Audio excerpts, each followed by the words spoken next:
வணக்கம் நண்பர்களே, மற்றும் ஒரு கலந்துரையாடலில் உங்களோடு இணைந்து கொள்வதில் மிக்க மகிழ்ச்சி. இன்றைக்கும் வழமை போலவே நாங்கள் தாயம் மற்றும் சர்வதேச நிலைமைகளில் ஏற்படுற மாற்றங்கள் தொடர்பில் உரையாட இருக்கின்றோம்.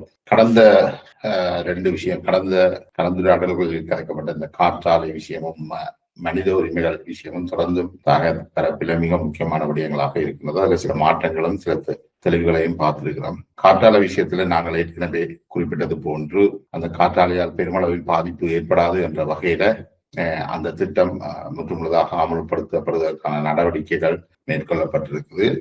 விரும்பியோ விரும்பாமலோ மன்னார் பிஷப் அமைப்பினரும் ஜனாதிபதியை சந்தித்து இது தொடர்பில் பேசியிருக்கிறார்கள். ஆனால் ஜனாதிபதி தரப்பில் அழுத்தம் திருத்தமாக அந்த காற்றாலை செயற்திட்டம் நடைமுறைப்படுத்தப்படும் என்றது தெரிவிக்கப்பட்டிருக்கின்றது.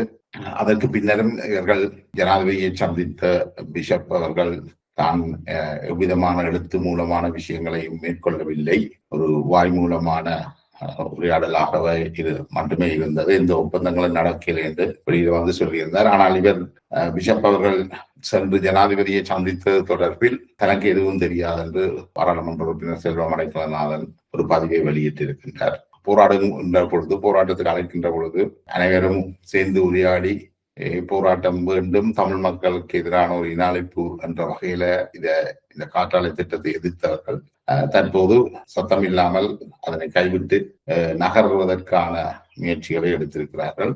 இது தொடர்பில் மற்றொரு அவர்களுடைய கூற்று வந்து இந்த தலைமன்னார்ல மட்டும் இந்த காற்றாலையை வைக்க தேவையில்லை, மற்ற இடங்கள்ல வைக்கலாம். ஆனால் அந்த தலைமன்னார்லையும் கூட அந்த காற்றாலை வைக்கிறதால இந்த பெரிய பாரிய அளவுதான் பாதிப்புகள் எதுவும் இல்லை என்ற விஷயம்தான் தற்பொழுது உண்மையாகவே வருகின்றது. உலகத்துல எந்த இடத்துலையும் வந்து காற்றாலை அமைக்கிறதால வெள்ளம் வரும் என்ற ஒரு குற்றச்சாட்டு இருக்கையில இங்க வெள்ளம் வருதுன்னு சொன்னால் அதுக்கு பல்வேறு காரணங்களும் இருந்திருக்கலாம்.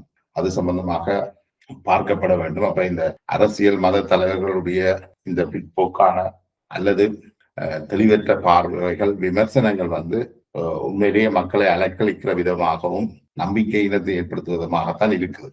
ஆனால் பொறுப்பானவர்கள் இவ்வாறான விஷயங்கள்ல பொறுப்போடு நடந்து கொள்ள வேண்டும் என்றது விலை முக்கியமானது. என்றால் எல்லாருமே சொல்லுகின்ற விஷயம் வந்து காற்றாலைகள் மிக மிக அவசியமானது, அவை இன்னும் பல உருவாக்கப்பட வேண்டும். இலங்கையில வந்து பசுமை மின்சார உற்பத்தி வேண்டும் என்றது. இந்த காற்றாலை விஷயம் தொடர்பாக மனித உரிமை போராளியாக தன்னை காட்டிக் கொள்கின்ற நிசா பீரிஸ் அவர்கள் பாரிஸில் இருந்து ஒரு பதிவை மேற்கொண்டிருந்தார். அது இலங்கை அரசாங்கம் இன அழிப்புக்கு ஒத்த ஒரு நடவடிக்கையை காற்றாலை விஷயத்தில் ஏற்படுத்துது, நாங்கள் இலங்கைக்கு எதிரான தீர்மானத்துல இந்த விஷயங்களை நாங்கள் கொண்டு போகின்றோம், இதனையும் ஒரு ஆதாரமாக காட்டப் போகின்றோம் என்றெல்லாம் கூக்குரல் இட்டிருந்தார்கள். இவ்வாறான போலி தம்பட்டங்களை வச்சுக்கொண்டு தமிழ் சமூகம் வந்து அடுத்த நிலைமைக்கு செல்வது மிக மிக கஷ்டமானது.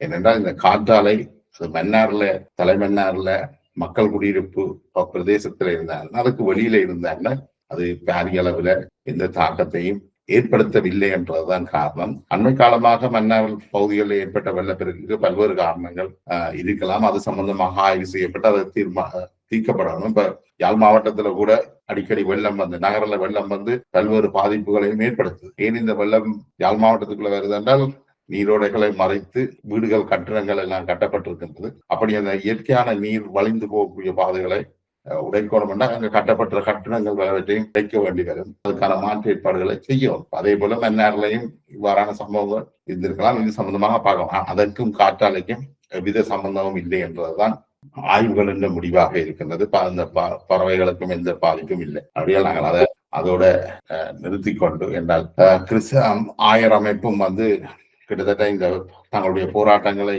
மௌனிக்கிறதுக்காகத்தான் நிலைமைகள் இருப்பதாக தெரிகின்றது. இந்த போராட்டங்கள், இந்த காற்றாலைக்கு எதிரான போராட்டங்கள் ஓய்ந்து விடும் என்று நம்பலாம். என்ன நீங்கள் ஒரு செயற்கையாக ஒரு விஷயத்தை நிரூபிக்க முற்பட்டால், உண்மைக்கு புறம்பாக ஒரு விஷயத்தை நிரூபிக்கிறது அவ்வளவு இலகுவான காரியம் அல்ல. அதையும் வந்து இன்னொன்றையும் நாங்கள் பார்க்கணும். இலங்கைக்கு வந்து வடகிழக்குக்கு வர மின்சாரம் வந்து நீர் மின்சாரம், அதாவது டேமுகள், அணைகள் கட்டப்பட்டு அந்த அணைகளை வச்சு மின்சாரம் உற்பத்தி செய்யப்படுகின்றது. ஹைட்ரோ பவர் எலக்ட்ரிசிட்டி தான் எங்களுக்கு கிடைக்குது. அப்ப இந்த அணைகள் கட்டப்படும் போது அந்த பகுதிகளில் பாரிய இயற்கை அழிவுகள் ஏற்படுறதுக்கான வாய்ப்புகள், வெள்ளம் ஏற்படுவதற்கான வாய்ப்புகள் இருக்குது. குளத்தை கட்டுறதுன்னா அந்த பகுதி பிரதேசத்தில் உள்ள காடுகள் அழிக்கப்பட வேண்டியது. அடுத்து இந்த அணைகள் பெருக்கெடுத்து ஓடுகின்ற பொழுது அயல்ல இருக்கிற கிராமங்கள், நூற்றுக்கணக்கான கிராமங்கள் எல்லாம் பாதிக்கப்பட வாய்ப்பு இருக்கு. அப்படி இருந்தும் அந்த அணைகள் கட்டப்பட்டு எங்களுக்கு மின்சாரம் வருகின்றது. இலங்கையின் தெற்கு பகுதியிலிருந்து வடக்குக்கு மின்சாரம் வருகின்றது. அப்ப அங்க உள்ள மக்கள் சில அசௌகரியங்களை அனுபவிக்கின்றார்கள். அவர்கள் இந்த மின்சாரம் தமிழர்களுக்கு போகக்கூடாது அப்படி என்ற சொல்லி இல்லை. அப்ப அங்கே ஒரு இன அழிப்பு, சிங்களவர்களை அழித்து இங்க எங்களுக்கு மின்சாரம் தார என்றும் எடுத்துக்கொண்டே இல்லாது அபிவிருத்தி திட்டங்கள் வருகின்ற பொழுது சில அசௌகரியங்கள் தவிர்க்க முடியாதவை. ஆனால் அது வராமல் இருப்பதற்கான சகல நடவடிக்கைகளும் எடுக்கணும். அதையும் தாண்டி சிலது வந்தால் அது தவிர்க்கலாம். இது இப்படிதான் உலகம் இயங்கிக் கொண்டிருக்கு. இப்ப நாங்கள் இன்றைக்கு தங்க நகைகள்ல மிகவும் ஆர்வமானவர்களாக இருக்கிறோம். நகைகளை வாங்கி கட்டுவோம். இத்தனை லட்சத்துக்கு தங்கம் வில்பட்டாலும் நாங்கள் அதனை அணிந்து பெருமை கொள்கின்றோம். அதே போல கைத்தொலைபேசிகள் பாவிக்கின்றோம். தங்க நகை, தங்கத்தை எடுக்கின்றதுக்கு சில நாடுகள்ல நிலத்தை தோண்டித்தான் எடுக்கின்றார். அப்படி தோண்டுகின்ற பொழுது அங்கே ஒரு சுற்றாடல் அழிவு ஏற்படுது. அதே மாதிரி இன்றைக்கு நாங்கள் பாவிக்கின்ற தொலைபேசிகளுக்கு அந்த கனிய வளங்கள் அகழ்ந்துதான் எடுக்கப்படுது. அது அகழ்ந்து எடுக்கப்படுகின்ற நாடுகள்ல பாரிய சுற்றுச்சூழல் மாசடைதல் எல்லாம் இருக்குது. அப்படின்னு கருதினா நாங்கள் இந்த தங்க நகையும் வாங்க இயலாது, போனும் பாவிக்க இயலாது. அடுத்து நாங்கள் ஒரு அபிவிருத்தி திட்டங்கள், புது விஷயங்கள் வருகின்ற பொழுது அதை சீர்தூக்கி பார்த்துதான் செய்ய வேண்டும். மனித உரிமைகள் வாதிகள் கூட தங்களை மனித உரிமை வாதிகளாக காட்டிக் கொள்வதற்காக சில தவறான தகவல்கள் அடிப்படையில இவ்வாறான வதந்திகளை பரப்பி மக்களை மக்களை ஒரு குழப்பத்துக்கு உள்ளாக்குகிற நிலைமை இருக்குது. இது இவ்வாறான நிலைமைகள் முடிவுக்கு கொண்டு வரப்பட வேண்டும். அது ஒரு பக்கம் இருக்க. இது எல்லாமே தற்பொழுது அரசியலாக மாறிவிட்டது. அதாவது மனித உரிமைகளாக இருந்த சர்வதேச நோபல் பரிசாக இருந்த இது எல்லாமே சில தனிப்பட்டவர்களுடைய அரசியலாகவும், சில கட்சிகள் அமைப்புகளுடைய அரசியலாகவும், மதங்களுடைய அரசியலாகவும் மாறிக்கொண்டு வருது. அப்படிதான் இன்று வழங்கப்பட்ட இந்த சர்வதேச நோபல் சமாதானத்துக்கான நோபல் பரிசை நாங்கள் பார்ப்போம். மரியோ கரினோ மெட்ரோடோ என்ற வெனிசுவேலாவுடைய எதிர்கட்சி தலைவர்களுக்கு இந்த சமாதானத்துக்கான நோபல் பரிசு பெறப்பட்டது. பெரும்பாலுமே இந்த நோபல் பரிசு வழங்கப்படுறவர் யார் என்று பார்த்தால் ஏகாதிபத்தியங்களுக்கு ஆதரவாக செயல்படுபவர்கள். அதாவது தங்களுடைய நாடுகளில் ஏகாதிபத்தியங்களுக்கு ஆதரவாகவும் அந்த நாட்டு அரசுகளுக்கு எதிராகவும் பொறுப்பொடி தூக்குவவர்களுக்கு இந்த சமாதானத்துக்கான நோபல் பரிசு வழங்கப்படுவது வழக்கம். அந்த அடிப்படையில வெனிசுவேலாவில அமெரிக்க ஏகாதிபத்தியத்துக்கு எதிரான அரசு நீண்ட காலமாக மிக உறுதியாக இருக்கிறது. அந்த நாட்டை அடிமைப்படுத்துவதற்கு அமெரிக்கா பல்வேறு முயற்சிகளையும் எடுத்தும் அது கைகூட இல்லை. அந்த அமெரிக்காவுடைய அரசுக்கு சாதகமான எதிர்கட்சி தலைவருக்கு இந்த நோபல் பரிசு இந்த முறை வழங்கப்பட்டிருக்கின்றது. இது எல்லாமே அது சர்வதேச மனித உரிமைகளாக இருந்தாங்க, இந்த நோபல் பரிசாக இருந்தாங்க, இது எல்லாமே ஒரு அரசியலாக மாற்றப்பட்டு விட்டது. அதுக்கு ஒரு தர்க்க ரீதியான காரணங்கள் இல்லாமல் அரசியல் நலன்களுக்காக மாற்றப்பட்டு வருவதை நாங்கள் அவதானிச்சு கொண்டு பார்ப்போம். அப்படி பார்க்க தமிழ் மக்களுடைய மனித உரிமைகள் விஷயம் இப்போ இந்த மார்ச் அக்டோபர் மாதங்கள்ல பெரிய அளவில் பேசப்படுற ஒரு விஷயம். அப்ப இந்த அடிப்படையில இலங்கையுடைய மனித உரிமைக்கான தீர்மானம் நேற்று வெளியாகி இருந்தது.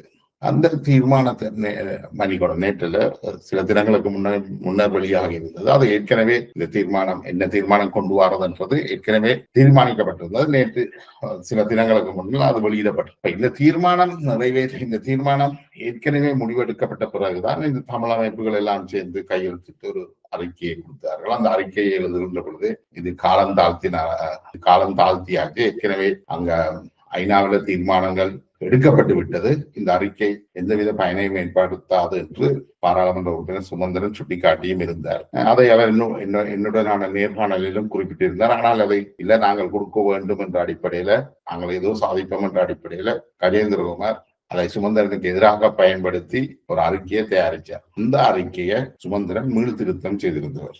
இப்ப என்ன சொல்லப்படுதுன்னா, அந்த அறிக்கையில சுமந்திரன் குறிப்பிட்ட ஒரு சில விஷயங்கள் மிக முக்கியமானது. அது இந்த ஐக்கிய நாடுகள் சபையுடைய மனித உரிமை பேரவையில அது கன்சிடர் பண்ணக்கூடிய ஒரு விஷயம் என்று இந்த மனித உரிமைகள் விஷயத்துல நீண்ட காலமாக போராடுகின்ற தமிழ்நெட் ஜியா அவர்கள் அண்மையில IBCக்கு வழங்கின நேர்காணல்ல தெரிவித்திருக்கிறார். இது எங்க நோக்கி நாங்கள் போறோம் என்றால், இப்ப மனித உரிமை இவர்கள் அந்த சரியான ஒரு விஷயத்தை நாங்கள் குறித்து கொடுத்தாலும் இவர்கள் காலந்தாழ்த்தி அந்த அறிக்கைகள் சென்றடைந்ததால் அது எந்த பயனையும் தரும். இன்றைக்குள்ள நிலைமை என்னென்றால், இந்த ஐநாவுடைய மனித உரிமைகள் பேரவையினுடைய தீர்மானம் வந்து கடந்த கால தீர்மானத்தை மீண்டும் அதனுடைய வலுவிழக்க செய்த ஒரு டைல்யூட் பண்ணின ஒரு வேர்ஷனாகத்தான் வந்திருக்குது. அது வந்து இலங்கை அரசாங்கத்தினுடைய தற்போதைய செயற்திட்டங்களை மிகவும் பாராட்டி தமிழ் மக்களுக்கு தமிழ்நாட்டுடைய பிரச்சனை பற்றி பேசுகின்ற பொழுது இலங்கையில ஒரு இன முரண்பாடு இருக்கின்றதே அது சொல்லப்படையில. அது மட்டும் இல்லாமல் அந்த இலங்கை அரசாங்கத்துக்கு பாவிக்கக்கூடிய அழுத்தங்களை கூட இந்த முறை அழுத்தமான விடயங்கள் பல நீக்கப்பட்டிருக்கின்றன. அது அங்க வந்து ஒரு போர்க்குற்றங்கள் நிகழ்ந்தது போன்ற விஷயங்கள் இதெல்லாம் அதுல நீக்கப்பட்டிருப்பதாக சொல்லப்படுது. இதை வந்து முன்னாள் விடுதலை புலிகளின் குரல் பத்திரிகையின் ஆசிரியர் பற்றிமாகரன் கூட ஒரு இடத்துல சுட்டி காட்டி இருக்கின்றார். அதாவது வலு குறைக்கப்பட்ட நிலைமையில தான் இந்த ஐநா தீர்மானம் நிறைவேற்றப்பட்டிருக்கு. கிட்டத்தட்ட அது வலு குறைந்து கொண்டே வருகின்றது. ஒன்று ஐநாவுடைய மனித உரிமை பேரவையே ஒரு அர்த்தமற்ற ஒரு அரசியல் அரங்காக மாறி என்றால் நாங்கள் குறிப்பிட்டது போல இந்த காசாவில் நடக்கிற பிரச்சனைகளை பார்க்கின்ற பொழுது அது மனித உரிமைகள் பற்றி எந்த ஒரு குறைந்தபட்ச மனிதாபிமானமும் இல்லாமல் தான் அங்க செயற்பாடுகள் நடக்குது. காசாவில் வந்து ஒரு இனப்படுகொலை நடக்குது, ஒரு டெக்ஸ்ட் புக் ஜெனோசைட் நடக்குது என்று சொல்லப்பட்ட விடயங்கள் கூட அமெரிக்கா வந்து அதை நிராகரித்திருக்கு. அமெரிக்கா நிராகரித்ததால இன்றைக்கும் அங்க வந்து ஆஸ்திரேலிய படைகளுடைய ஆக்கிரமிப்பு பல தசாப்தங்களாக இருக்குது. ஒரு சமாதானத்தை கொண்டு வரோம் என்ற பேர்ல, யுத்த நிறுத்தம் என்ற பேர்ல சில விஷயங்கள் முன்வைக்கப்பட்டாலும் இந்த சமாதானம் இத்தனை நாளைக்கு நீடிக்கும் என்பது இன்றைக்கும் கேள்விக்குறியாக இருக்கிறது. அதுக்கு எதிராக இந்த ஒரு நடவடிக்கை எடுக்க. அடுத்தது இலங்கையினுடைய இந்த மனித உரிமை பேரவையினுடைய செயற்பாடுகள் எப்படி வரையறுக்கப்படுகின்றன, அதுக்கு வந்து வெவ்வேறு நிகழ்ச்சி நிரல் இருக்கு. ஒவ்வொரு நிகழ்ச்சி நிரலுக்கும் ஒவ்வொரு எல்லைகள் இருக்கு. இலங்கையினுடைய நிகழ்ச்சி நிரல் வந்து 2வது நிகழ்ச்சி நிரலாக இருக்கிறதாக சொல்லப்படுது. அதன்படி இலங்கையினுடைய இந்த பிரச்சனை வந்து அவர்களுக்குள்ளேயே, அதாவது நாட்டுக்குள்ளேயே பேசி தீர்வு காணப்பட வேண்டும் என்ற நிலைமைதான் இப்ப இருக்கு. இதை வந்து 4வது நிலைமைக்கு கொண்டு போனால்தான், அதாவது இலங்கையுடைய தலையீடு இல்லாமல், இலங்கையுடைய அனுமதி இல்லாமல் சர்வதேச நாடுகளே ஒரு தீர்மானத்தை கொண்டு வந்து அங்க அந்த விசாரணைகளை மேற்கொள்கிற ஒரு பொறுமுறைக்குத்தான் இவர்கள் கேட்கின்றனர். ஆனால் அது நடக்கிறதுக்கு வாய்ப்பே இல்லை என்ற நிலைமை தற்பொழுது உருவாகி இருக்கின்றது. என்றால் அங்கே ஒரு பிரச்சனை இருக்கிறது. அதாவது தமிழ் சிங்கள முரண்பாடு கன்ஃபிளிக்ட் ஒன்று இருக்கிறது என்பதையே அங்க சொல்லுபடையில இப்ப கடைசியாக வந்த அறிக்கையின்படி உள்வீட்டு விவகாரமாக அதை உள்நாட்டு பொறிமுறைக்குள்ளேயே தீர்வு காண்பவர் என்ற நிலைமையில தான் இருக்குது. அதை பெரும்பாலும் எல்லாரும் சுட்டி காட்டி இருக்கிறோம். அப்ப இன்றைக்கு இந்த முறை வந்து இந்த ஏன் இப்படி வந்தது என்று சொன்னால், இலங்கையில இனப்படுகொலை நடந்ததா இல்லையான்ற கேள்வி ஒரு புறம் இருக்க. இலங்கையில யுத்த குற்றங்கள் நடந்தது, பல நூற்றுக்கணக்கானோர் பல ஆயிரக்கணக்கானோர் படுகொலை செய்யப்பட்டிருக்கிறார்கள். யுத்தத்தில் ஈடுபட்ட 2 தரப்புமே இந்த படுகொலைகள்லையும் இந்த இழப்புகள்லையும் சம்பந்தம் இருக்கின்ற விஷயம் எல்லாம் ஓரளவுக்கு உறுதியான விஷயங்கள். ஆனால் அதையே அது சுட்டி காட்டல என்றதுதான் உள்ள உண்மையாக இருக்கு. இதுல வந்து இந்த மனித உரிமைகள் ஐக்கிய நாடுகள் மனித உரிமை பேரவையில இந்த விஷயங்கள் பேசுறது யார் என்றதான் நாங்கள் ஏற்கனவே குறிப்பிட்டது போல இந்த மனித உரிமை கோமாளிகளுடைய குளறுபடியில தான் இது இவ்வளவு பலகீனமாக ஒரு நிலைமைக்கு வந்திருக்கு. அதுக்கு முதலே நாங்கள் ஒன்றை சொல்றோம், சொன்னதான் எங்களுக்கு வந்து மனித உரிமையிலும் பார்க்க மனிதன் உயிர் வாழ்வது முக்கியம். மனிதன் உயிர் வாழ பண்றதுக்கான விஷயங்களை செய்து போட்டுதான் நாங்க மனித உரிமையை கலைக்கிறோம். இந்த நாங்கள் மனுஷர்களை கொல்ல கொடுத்துட்டு ஐயோ அவைக்கு உரிமை போயிட்டு கூக்குரல் போடுறதுல எந்த அர்த்தமும் இல்லை. கிட்டத்தட்ட 2009 யுத்தம் வந்து அப்படித்தான் நடந்தது.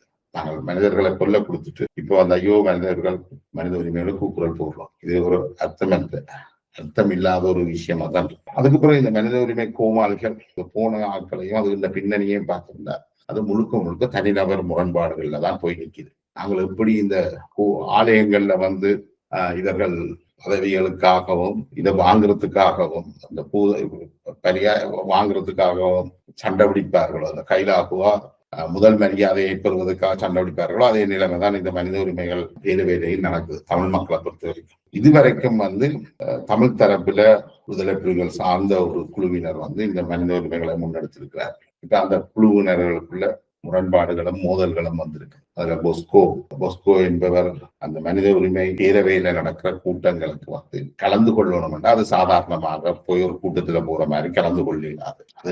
அதுல கலந்து கொள்றதுக்கு அதுல செய்யறதுக்கு என்று சில அமைப்புகள் இருக்கின்றது. அதாவது பொது அமைப்புகளை நிறுவி அந்த பொது அமைப்புகளுக்கு ஊடாகத்தான் அந்த மனித உரிமை பேரவையில போய் நாங்கள் எங்களுடைய வாதங்களை வைக்கலாம். இந்த பேரவையில எங்களுடைய பிரதிநிதித்துவத்தை எடுக்கிறதுக்கு எங்கள்கிட்ட ஒரு அமைப்பு இருக்கிறது, தமிழர்களுக்கு ஒரு அமைப்பு இருக்கிறது. அப்ப தமிழர்கள் என்ன செய்கிறாங்கன்னா வேறு அமைப்புகள் ஏற்கனவே இருக்கின்ற அமைப்புகளுக்கு ஊடாக இதுல முக்கியமா நீங்க கவனிக்கணும் என்ன, இத்தனை வருட காலத்துல ஒரு பொது அமைப்பை நிறுவி அந்த அமைப்பின் ஊடாக தமிழர்களும் போய் கலந்து கொள்ளலாம், உரையாற்றலாம் என்ற ஏற்பாடு இதுவரைக்கும் செய்யப்படவில்லை. அப்ப வேறு நாடுகளை சேர்ந்தவர்கள் வைத்திருக்கின்ற அமைப்புகளுக்குள்ளாக தங்களுடைய பிரதிநிதிகளை அவர்களுக்கு கொடுத்துத்தான் இவ்வளவு காலமும் இந்த ஐநா மன்றத்துல மக்கள் உரையாற்றி வந்திருக்கிறார். அப்படி அந்த விடயத்தை ஒழுங்குபடுத்துபவராக இருந்த ஒரே ஒரு நபர் பொஸ்கோ என்பவராக இருந்திருக்கிறார். அப்ப இந்த நீண்ட காலமாகவே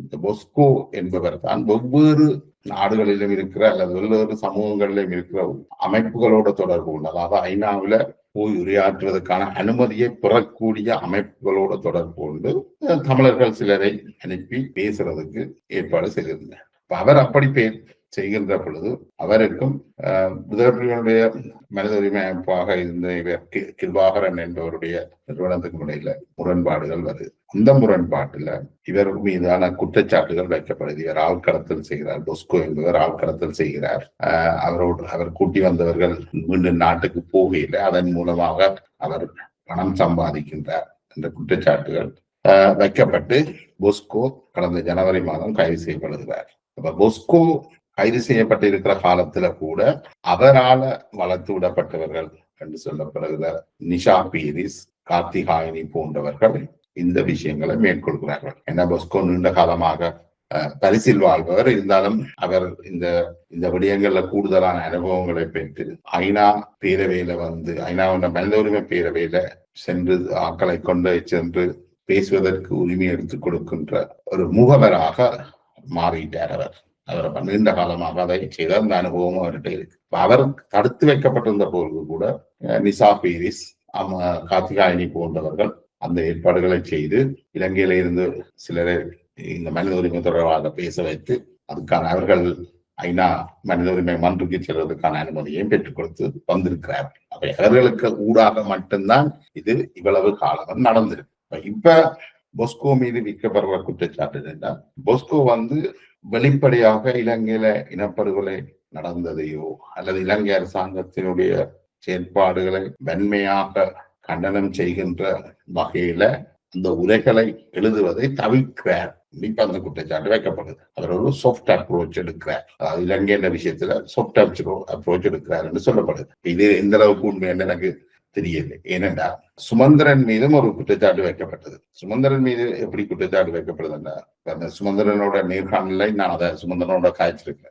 சுமந்திரன் எனக்கு தெரிந்த வரைக்கும் சுமந்திரன் இனப்படுகொலை நடக்கல என்று சொல்லல, அல்லது யுத்த குற்றம் நடக்கல என்று சொல்லல. சுமந்திரன் சொன்னது என்னென்றா, இலங்கையில இனப்படுகொலைகள் நடந்திருக்குது, ஆனால் ஐநா மன்றத்துல அல்லது சர்வதேச நீதிமன்றத்துல கொண்டே அதை நிரூபிப்பதற்கான ஆதாரங்கள் எங்கள்கிட்ட போதாம இருக்குன்னு தான் சொன்னாங்க. ஒரு இனப்படுகொலை நடந்திருந்தால் அந்த இனப்படுகொலை வந்து அந்த இனத்தை ஒரு பகுதியையோ அல்லது முற்றாகவோ அழிக்கிற எண்ணத்தோட செய்யப்பட்டிருக்கணும். அந்த எண்ணம்ன்றது மிக முக்கியமானது. அந்த நோக்கம், இந்த நோக்கத்துலதான் அது செய்யப்பட்டிருக்கும். யுத்தத்துல படுகொலை செய்யப்படுறவர்களை வந்து அது யுத்த குற்றமாக தான் கருதப்படக்கூடிய இனப்படுகொலையாக பார்க்கப்படாது. இந்த வித்தியாசம் தெரியாமல் அல்லது தெரிந்து கொண்டு சுமந்திரனுடைய ஆளுமையை இல்லாமல் பண்றதுக்கு சுமந்திரனுக்கு எதிரான ஒரு சக்தி வேலை செய்யுது.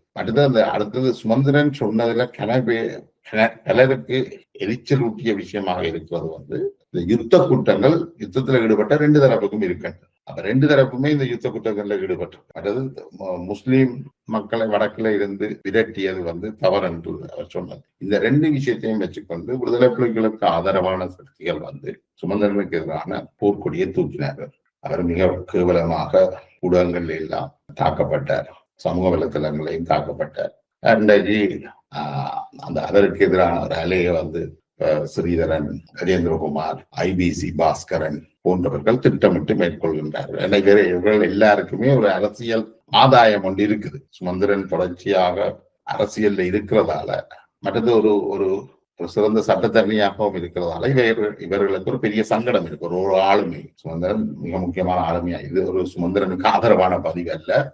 ஏன் இந்த பிரச்சனை நடந்ததுன்றதுக்கு ஒரு பார்வை ஒன்று தேவை. அதால சுமந்திரனை ஊரம் கட்டுறதுன்றது, தமிழ் அரசியல்ல இருந்து ஊரம் கட்டுறதுன்றது பாஸ்கரனுக்கு, IBC பாஸ்கரனுக்கு, பாராளுமன்ற உறுப்பினர் ஸ்ரீதரனுக்கு, கஜேந்திரகுமார் கொண்டமலத்துக்கு மிக முக்கியமானதாக இருக்கு. ஏன்னா அவர்களுக்கும் வரைக்கும் இவர்களுடைய அரசியல் கனதூரம் போகும். ஆனா அதுக்காக சுமந்திரன் சுவாமி பிள்ளை என்றோ அல்லது அவர் ஒரு வல்லவர் எல்லாம் வெட்டி விழுத்துவார் என்றோ அர்த்தம் அல்ல. ஆனா இவர்களும் பார்க்க அவர்கிட்ட சில திறமைகள் இருக்குன்றதுதான் என்றது உண்மை. அதை இப்ப இந்த மனித உரிமை கவுன்சில்ல அவர் திருத்தி, கஜேந்திரகுமார் எழுதின விஷயத்தை அவர் திருத்தி கொடுத்த அந்த 2 விஷயங்கள் மிக முக்கியமானதாக இப்ப கருதப்படுது. இவர்களுக்கு இந்த சர்வதேச சட்ட திட்டங்களை கையாள்றதுல இவர்கள் பலகீனமானவர்களாக இருக்கிறார்கள் என்றது தற்பொழுது வெளிப்பட்டிருக்கு. அப்ப இந்த தமிழ் சமூகம் இன்றைக்கு சுதந்திரனுக்கு எதிராக போர்க்கொடி தூக்குகின்றவர் இவர்கள் எல்லாரும் சேர்ந்து இப்ப மனித யுத்தம் நடந்து 16 ஆண்டுகள் முடிஞ்சது. இப்ப ஒரு மனித உரிமை ஐக்கிய நாடுகள் சபையினுடைய மனித உரிமை பேரவையில போய் பேசுறதுக்கான அனுமதி எடுக்கிறதுக்கான ஒரு அமைப்பு உங்கள்கிட்ட கட்டையிலாமல் போனதா என்ற ஒரு கேள்வி இருக்குதானே. இப்ப நாங்கள் நிழல் அரசாங்கம் வச்சிருந்தாங்க, நாங்கள் வல்லவர்கள் எல்லாம் செய்வோம் என்று தெரிஞ்ச உங்களுக்கு, கஜேந்திரகுமாரோ ஸ்ரீதரனோ மற்ற சர்வதேச ரீதியாக செயல்படுகின்றவர்களுக்கோ ஏன் அவ்வாறான ஒரு அமைப்பை இவ்வளவு காலம் உருவாக்கினார்? மற்றது பொஸ்கோ புள்ளின்றதை நீங்க இப்ப கண்டுபிடிச்சீங்க. பொஸ்கோ புள்ளின்னு கண்டுபிடிச்சா அதை உடனே அதுக்கான மாற்று ஏற்பாடு செய்திருக்கீங்களா? அப்ப இன்றைக்கு வரைக்கும் இதை பற்றி நீங்க மக்களிடம் காய்ச்சிக்கிறீங்களா? இன்றைக்கு கூட இந்த மனித உரிமை தற்பொழுது நடந்த மனித உரிமை பேரவையுடைய கூட்டத்துக்கு வந்தவர்கள் அனைவரும் பொஸ்கோவினுடைய ஏற்பாட்டில அழைக்கப்பட்டவர்கள். அனைவருமே ஸ்ரீதரன், பாராளுமன்ற உறுப்பினர் ஸ்ரீதரன், செம்மணி புதைகுழி விவகாரத்தில் இருந்த சட்டத்தரணி வைஷ்ணவி, பாராளுமன்ற உறுப்பினர் அர்ஜுனா, அனந்தி சசிதரன், இவர்கள் எல்லாருமே பொஸ்கோவுடைய அழைப்பில தான் வந்தவர்கள்.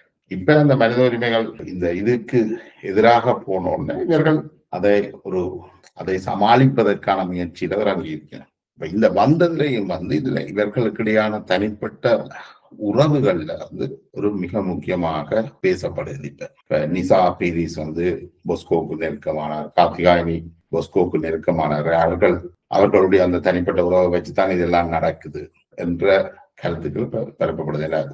அர்ஜுனா தற்பொழுது ஒரு புது விவகாரத்தை கிளப்பி இருக்கிறார். அர்ஜுனாவுக்கும் கௌசல்யாவுக்கும் இருவருக்குமே இந்த மனித உரிமை பேரவையில கலந்து கொள்றதுக்கான அழைப்பிதழ் வழங்கப்பட்டிருக்கு. அந்த அழைப்பிதழ் வழங்கி இவர்கள் பாராளுமன்ற உறுப்பினர் அர்ஜுனாவுக்கும் கௌசல்யாவுக்கும் இந்த மனித உரிமை பேரவையில கலந்து கொள்வதற்கான அழைப்பிதழ் வழங்கப்பட்டிருக்கு. அப்ப அந்த அழைப்பிதழ் வழங்கப்பட்ட பிறகு சுவிஸ் தூதரகம் இந்த அழைப்பிதழை வழங்கியவர்களுக்கு தொடர்பு கொண்டு இவர்களுடைய அழைப்பதை உறுதிப்படுத்த சொல்லி கேட்டிருக்கிறார்கள். ஏன்னா நீங்கள் ஒரு இன்விடேஷனை கொடுத்தால் அதை அவர்கள் விசாவுக்கு அப்ளை பண்ண பிறகு கன்ஃபார்ம் பண்ணுறார்கள். அதை உறுதிப்படுத்த சொல்லி கேட்ட பொழுது அர்ஜுனாவினுடைய அழைப்பிதழ் மட்டுமே உறுதிப்படுத்தப்பட்டிருக்கின்றது. அர்ஜுனாவுக்கு சுவிஸ் செல்வதற்கான விசா வழங்கப்பட்டது, ஆனா கௌசல்யாவுக்கு வழங்கப்படவில்லை.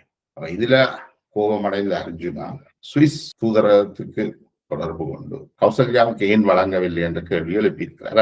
அவர் கொடுத்த ஆக்கினையால சுவிஸ் தூதரகம் சொல்லியிருக்குது, உங்களுடைய அழைப்பிதழை உறுதிப்படுத்த தவறு, கௌசல்யாவுக்கு வழங்கப்பட்ட அழைப்பிதழை உறுதிப்படுத்த தவறிட்டீங்க, அதனால தான் அவருக்கு வழங்கவில்லை. வேற அதை உறுதிப்படுத்தலைன்னா இந்த பொஸ்கோவுடைய செயற்பாட்டாளராக இருக்கின்ற கார்த்திகாயினி, அடுத்தது நிசா பீரிஸ் போன்றவர்கள் அதை உறுதிப்படுத்தல, பொஸ்கோவே உறுதிப்படுத்தல. பொஸ்கோ இப்ப வெளியில வந்துட்டார், சில மாதங்களுக்கு முன்னர் வெளியில வந்துட்டார். அவர்கள் தான் இதை உறுதிப்படுத்தல. அவர்கள் உறுதிப்படுத்த கௌசல்யாவை வராமல் தடுத்து செம்மணி போராட்டத்தில் ஈடுபட்ட சட்டத்தரணி வைஷ்ணவி அழைக்கப்பட்டிருக்கிறார். ஏன் கௌசல்யாவை அழைக்காமல் வைஷ்ணவியை எடுத்தார் என்றது பெரிய சிக்கலாக அர்ஜுனா தற்பொழுது பேசுபொருளாக்கி இருக்கிறார். அண்மையில பார்த்திருப்பீங்கள், கௌசல்யா ஒரு அறிக்கை ஒன்றை வாசிக்கிறார். அந்த அறிக்கை கௌசல்யா எழுதின அறிக்கை அல்ல, அது பொஸ்கோவால் எழுதி கொடுக்கப்பட்ட அறிக்கையை தான் அவர் வாசிச்சிருக்கிறார். அதைத்தான் அவர்கள் ஐநாவில் வெளியிட்டிருந்தார்கள். என்றால் இவர்கள் தாங்கள் நினைத்தது போன்று எதனையும் சுதந்திரமாக செய்வதற்கு இவர்களுக்கு அனுமதி கிடையாது. இவர்கள் அங்கு ஐநாவுக்கு செல்வதாக இருந்தால் அது பொஸ்கோ கூடாக பொஸ்கோ எழுதி கொடுத்த ஸ்கிரிப்டை தான் இவர் வாய்ச்சிருப்பார். அதான் அந்த பொறிமுறை. அந்த நிறுவனம் என்ன சொல்றதோ அதைத்தான் இவர் செய்யலாம். மேலோடு செய்யலாம். இப்ப அந்த அடிப்படையில் தான் அர்ஜுனாவும் அங்க போய் நின்றுக்கிறார். அர்ஜுனா கௌசல்யா வராமல் விட்டதுக்கான காரணமாக வைஷ்ணவிக்கு கார் வாங்கி கொடுத்த ஒரு கதையை கிளப்பி இருக்கிறார். யார் கார் வாங்கி கொடுத்த என்றால் ஐபிசி பாஸ்கரன் வாங்கி கொடுத்ததாக சொல்லப்படுது. ஐபிசி பாஸ்கரனுக்கும் வைஷ்ணவிக்கும் ஆன தொடர்பு அப்படின்னா, ஐபிசி பாஸ்கரன் இலங்கைக்கு சென்றிருந்த போது அங்கு ஏற்படக்கூடிய சட்ட சிக்கல்களை எதிர்கொள்வதற்கு அல்லது அங்குள்ள சட்ட விஷயங்களை பார்த்து கொள்வதற்கு அவர் சட்டத்தரணி வைஷ்ணவியை அமர்த்துகிறார். அதனூடாக அந்த தொடர்பு வருது. அந்த அடிப்படையில அவருக்கு கார் வாங்கி கொடுத்ததாகவும் அதனை தொடர்ந்து அங்க ஒரு சிக்கல்கள் எழுந்ததாகவும் சொல்லப்படுகிறது. அப்ப வைஷ்ணவி எப்படி செம்மணிக்கு வந்தார் என்றால், வைஷ்ணவியுடைய நண்பர் ஒருவர் மன்னாரில் இருந்த புதைக்குழிகள் சட்டத்தரணியான நண்பர் ஒருவர் மன்னாரை புதைக்குழி விடயத்தில் ஈடுபட்டவர். அவருடைய ஊக்கத்தில் அவருடைய இணைவோடு வைஷ்ணவி இந்த மன்னார் யாழ் செம்மணி புதைக்குழி விவகாரத்தில் ஈடுபடுகிறார். அதுக்கு பிறகு ஐபிசி பாஸ்கரன் படத்தின் ஒரு முதல்வராக வர வேண்டும் என்ற ஒரு கனவோட இருக்கிறவர். அவர் இலங்கை தமிழ் அரசியலை ஆதிக்கம் செலுத்தணும் என்ற எண்ணத்தோட ஒரு நகர்வை மேற்கொண்டு கொண்டிருக்கிறார். அப்ப வைஷ்ணவியினுடைய இந்த செம்மணி விவகாரத்துல வைஷ்ணவியினுடைய ஈடுபாடு இது எல்லாமே ஒரே புள்ளியில பொருந்தி வருகிறது. ஏற்கனவே ஸ்ரீதரனுடைய சகோதரர் ஐபிசியில தமிழ்வின் ஸ்ரீதரனுக்கு ஏற்கனவே ஐபிசி பாஸ்கரனுக்கு ஏற்கனவே வித்திருக்கிறார்கள். ஐபிசி பாஸ்கரன் முதலமைச்சர் கனவுக்கு சுமந்திரன் எதிராக இருக்கிறதால சுமந்திரனுக்கு எதிரான ஒரு நிலைப்பாட்டை ஐபிசி பாஸ்கரன் சில ஆண்டுகளுக்கு முதலே எடுத்துட்டார். ஐபிசி பாஸ்கரனுக்கு எதிராக மிக மோசமான மண்ணள்ளி திட்டி எல்லாம் இந்த வயதானவர்கள் தங்களை இயலாமையில மண்ணள்ளி திட்டுவார்கள். அந்த அடிப்படை அந்த மாதிரி ஐபிசி பாஸ்கரன் மண்ணள்ளி எல்லாம் திட்டி வீடியோக்கள் வெளிவந்திருக்கு. இப்ப ஸ்ரீதரனை மிக முக்கியமாக ஐபிசி ப்ரொமோட் பண்றதுக்கு அது ஒரு காரணம். என்றால் ஸ்ரீதரன் சுமந்திரனுக்கு எதிராக இருக்கிறதும் ஸ்ரீதரன் ஸ்ரீதரனுடைய பாராளுமன்ற வெற்றிக்காக ஐபிசி பாஸ்கரன் 10 லட்சம் ரூபாய் வரை வழங்கி இருந்தார் என்பதெல்லாம் ஏற்கனவே நாங்கள் பேசப்பட்ட விஷயம், தெரிஞ்ச விஷயம். அப்ப இப்ப ஐபிசி பாஸ்கரன், பாராளுமன்ற உறுப்பினர் ஸ்ரீதரன், வைஷ்ணவி இந்த மனித உரிமை கிளர்ச்சிக்குள்ள வருகின்றனர். ஒன்று தொடர்பட்டு இந்த மனித உரிமை குழுக்குள்ளையும் வந்துட்டின. இப்ப இந்த விஷயத்த பாராளுமன்ற உறுப்பினர் அர்ஜுனா போட்டுடைக்கிறார். இப்ப இவர்களுடைய தனிப்பட்ட உறவுகள் தான் இதை கொண்டு வருது. அப்ப இதுக்குள்ள பாராளுமன்ற உறுப்பினர் அர்ஜுனா இப்ப ஒரு 3 மாசத்துக்கு ஐரோப்பாவில நிக்க போறதாக தெரியுது.